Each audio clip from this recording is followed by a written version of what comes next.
Красотата не е причината да те избере.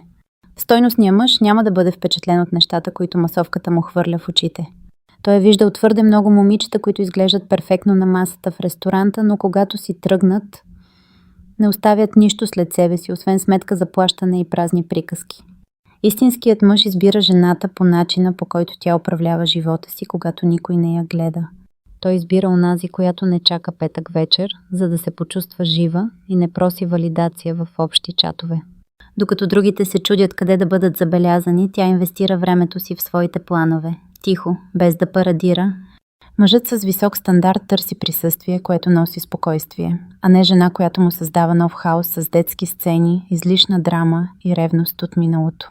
Той се влюбва в нейната автономност, в това, че когато той е заед да работи, тя не му праща бесни съобщения къде си, а движи собствения си живот. Стойностният мъж не си взима кукла, която да показва на света. Той избира партньор, с когото вечер, когато затворят вратата, могат да говорят за големи цели, да споделят тежестта и да изграждат общо бъдеще, защото красиви лица има на всеки ъгъл. Но характер, който те кара да искаш да бъдеш по-добър мъж, се среща веднъж в живота. А ако искаш мъж, който елиминира конкуренцията с присъствието си, първо се увери, че не си част от общата масовка. Методът Аура